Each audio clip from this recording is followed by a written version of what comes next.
Hey everyone, this is New Republic Ryan, and I'm talking today about how to get your friends and family to playing this great game, Star Wars Miniatures.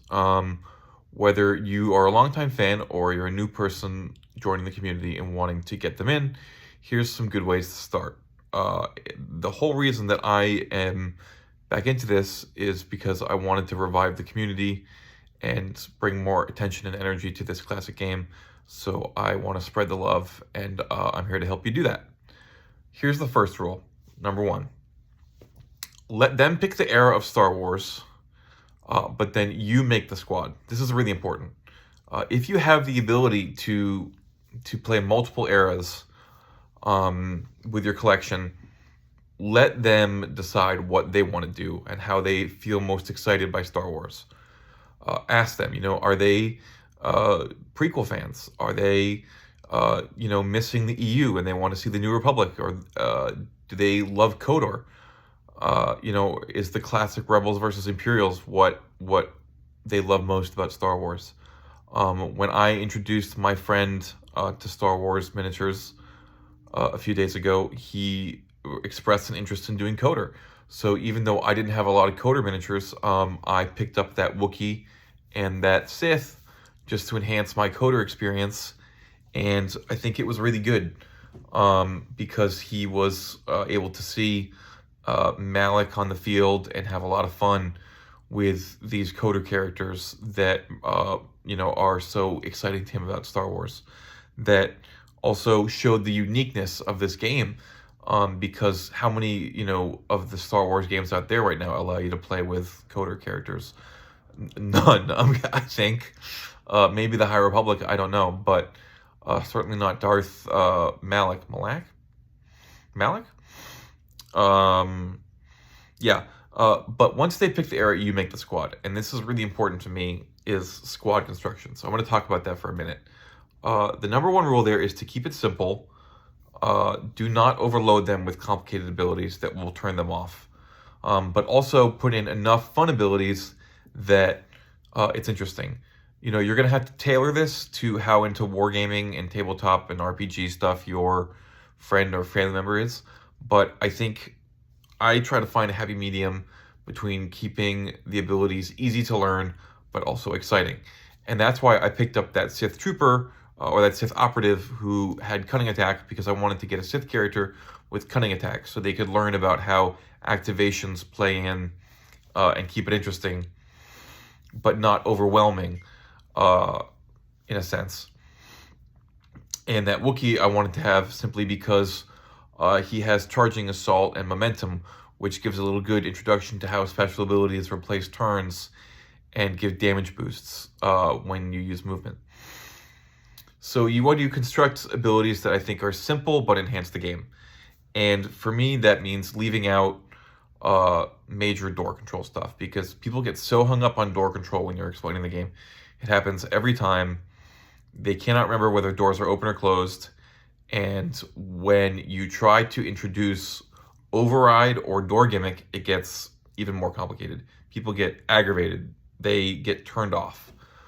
It is so hard for them to keep track of all their characters and their activations and their roles and their abilities and your characters and their activations and the doors, and then to remember which doors are locked and which doors are open can be really frustrating. And it can be especially a big problem when it comes in a way where it's like they want to make a shot or they want to make a move and you're like, but I overrode that door, don't you remember? And that can feel really mean and dismissive to somebody and feel like you're really playing them and you're really using the rules in a way that they don't understand to make the game more fun for them.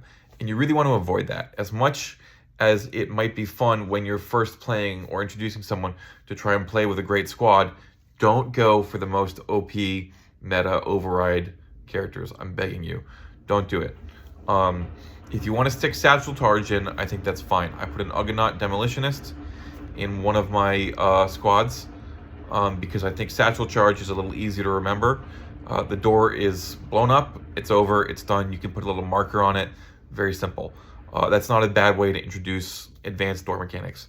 But starting off with override and even door gimmick, it's just like, it really confuses people. It angers them. Do not do it. The second thing I would avoid is too many complicated force powers. I would avoid characters with force renewal altogether. Keep it simple on the force stuff on both teams. You probably want to put some Jedi or Sith in there, but any really crazy force powers, I would avoid. Stuff like Jedi. I didn't mean Jedi Mind Trick is okay, but like too many things that get really confusing, I would leave out.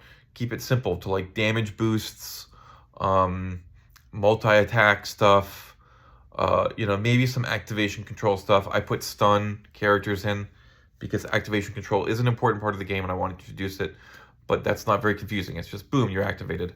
So I would try to not do any really wonky force powers like Darth Caedus with Ong Ti flow walking or whatever. And I would avoid renewal too for first games or early games because people have a lot of trouble keeping track of their force powers when they're renewing them, and they forget, and you have to remind them. And sometimes they like that, and sometimes they don't like being reminded. So just remove it. Keep it simple. A limited number of force points. Yeah, and I would try to do a small number of points too. I did 100 points for my first game. I regretted that a bit. Maybe I would have gone 150 in retrospect, but I don't have a ton of Old Republic Sith characters anyway, so I had limited options, and I didn't want to play with the most advanced stuff that I had, because that comes to my next point, which is please no stealth. Don't do it. Don't put stealth in the beginning of the game. Don't put stealth, and I would even say don't play with the nearest enemy rules altogether. Just don't do it. People have so much trouble when you're introduced into them game and they're trying to keep track of everything, when they can attack people and when they can't. Stealth and nearest enemy rules can feel like another big gotcha that you throw at people when they want to make an attack, and you're like, well, you can't because I have stealth. Even now, playing against my friends who I play with all the time, when I run like a stealth squad, they get so mad at me. And when someone runs a stealth squad on me, I get mad. It's like an aggravating way to play. It's very valid. I do it. It's a lot of fun, but it is a kind of trollish build, and you don't want to troll people on their first game by having all these stealth characters. Don't do it. I wouldn't play with the nearest enemy rules at all because it can be overbearing and confusing. Leave that as kind of like an advanced rule thing for later games, because just let people shoot who they want to shoot, and don't put characters with stealth, accurate shot. I would avoid it, really. Things that I would emphasize is try to get some stuff with commander effects in there, because commander effects are a big part of the game. So if you can find some simple commander effects, like the ones I chose for my first game, are, let's see, I had my Old Republic commander who gives double attack to his Old Republic soldiers. Yeah. And then I had the Sith commander giving Deadeye to his Sith troopers. And I think that was pretty simple and a pretty basic way to introduce commander effects. Damage bonuses, multi-attacks. More advanced movement stuff, maybe I would avoid that. I would stick to like attack to stat bonuses or ability giving stuff, and stuff that makes it clear on the card who it goes to. I have advanced friends who still get tripped up over the idea of like followers and uniques and who effects apply to when they have a lot of commanders in the middle of a game. It's tough to remember sometimes, I get tripped up. Lots of advanced players do, I'm sure, forgetting to apply a commander effect that you have, or applying one that you don't have by accident. It happens all the time. So keep it simple with the CEs, I think, if you can. That's about a summary of it. Looking down at my notes here to make sure I didn't miss anything. Of course, the most important rule is have fun, always.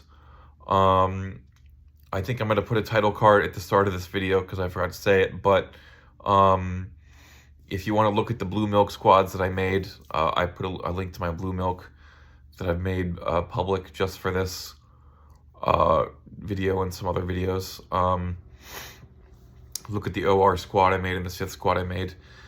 And again, remember, you're not trying to make the most OP squad when you're playing against your new friends. I have to remember this all the time, because when I sat down to make these squads, I was like trying to put in all these great, really powerful Jedi and really powerful Sith and troopers and fringers, and I was like, no. Keep it simple. You don't want anyone to get crushed. You want a close, fun game that feels exciting. And it's like really important to just try to keep it simple. My first game with the Old Republic went very well. We played a 5-round limit, and we just to keep it simple, I recommend that to putting on a round limit, because these games can get long. We played a 5-round limit, and we said whoever's got the most points at the end of 5 rounds still standing wins, and ended up in a tie, which was pretty funny. I know that's not the most traditional way to play Star Wars miniatures, but I think a round limit is something that helps new players. Once they get really into it, you can go play very long games, but at the start, a round limit keeps it from getting too exhausting. I learned that the hard way. And it ended up in a tie, and it was a great game. There were some very close things. Their Jedi got some kills. The Wookiee that I bought and the Sith that I bought that arrived just that morning before the game both performed very well. Again, because I bought them because they were more exciting and they had better abilities. So those are like the good characters that I tried to mix in to make the game more exciting, along with just like the more plain and simple ones. So yeah, keep it simple, but also make it fun for yourself and them. You want to make it exciting, but you don't want to make it too overstimulating and too complicated. Again, the most important thing is that they have fun and they want to play with you again. So don't be negative in your playing experience, and just focus on their enjoyment necessarily for this first game more than yours. And then you can kind of have fun and make cool squads and crazy squads once they've gotten a little more comfortable with the rules and are ready to put up a real fight against your talent. Yeah, so those are all the thoughts I have on how to introduce someone to this great Star Wars miniatures game that we all love. Thank you for watching. Thank you for hopefully liking and subscribing, and may the Force be with you.